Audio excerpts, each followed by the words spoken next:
à retenir cette semaine, le jeudi 1er mai, fête du travail dans le monde entier et au Sénégal. Nouveau numéro de 7 sur 5. Bonsoir et bienvenue.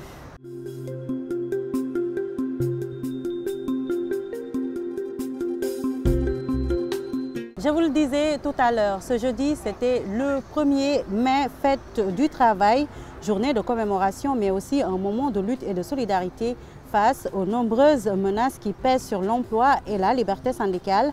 À Dakar, toutes les entités syndicales se sont réunies devant la Bourse du travail de la CNTS à Keur Madia, siège de la Maison des travailleurs, pour affiner leur stratégie afin de faire face aux difficultés actuelles.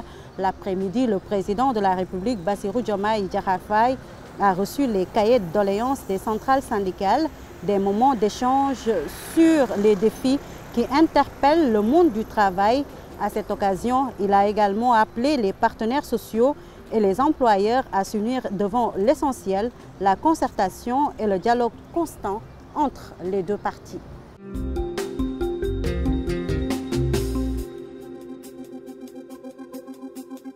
Toujours avec les forces syndicales, elles ont été reçues ce 1er mai par le Premier ministre Ousmane Sonko et ce sont 4 centrales syndicales, 4 organisations patronales et le gouvernement qui ont signé un pacte national de stabilité, bien sûr en présence du Premier ministre.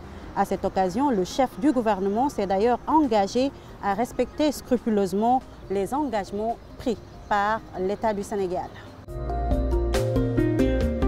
Nous allons à présent à l'Assemblée nationale où les commissions ad hoc chargées de statuer sur la demande de levée de l'immunité parlementaire des députés Moustapha Diop et Salimata Diop ont été constituées ce lundi. La commission est composée de 11 membres, dont 9 du groupe parlementaire PASTEF les Patriotes, 1 du groupe parlementaire Takku Wallu et un membre représentant les non-inscrits. Pour rappel, Moustapha Diop et Salimata Diop sont cités dans l'affaire Fonds Force Covid-19. Toujours avec les représentants du peuple, le président de l'Assemblée nationale, El Malick Ndiaye, a présidé mardi la cérémonie d'ouverture de la réunion de la commission politique de l'Assemblée parlementaire de la francophonie. La création d'un espace commercial commun, le renforcement économique sont entre autres les points stratégiques qui ont réuni ces députés durant 3 jours. Nous changeons de sujet avec le ministre de l'Hydraulique et de l'Assainissement, Dr Cheikh Tidiane Dièye, qui a officiellement lancé mardi à Dakar les opérations pré-hivernage, des actions consistant à curer et écrêter les canaux de drainage des eaux pluviales et usées pour mieux lutter contre les inondations. Le ministre, à cette occasion, a réaffirmé que les pouvoirs publics resteront certes mobilisés et a exhorté dans la foulée les citoyens et les collectivités territoriales à sécuriser les ouvrages tout en veillant à assurer leur fonctionnement optimal. L'agenda du week-end, un exercice militaire intitulé African Lion 2025 se tiendra du 3 au 15 mai dans les centres d'entraînement tactique de Dodji, Linguère et de Thiès sur le thème « Le creuset stratégique de coopération et d'expérience partagée » a-t-on appris de sources officielles.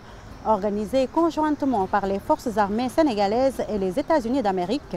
Cette manœuvre vise à renforcer la coopération sécuritaire entre les deux pays ainsi que leur préparation face aux menaces multiformes, selon un communiqué de la DIRPA.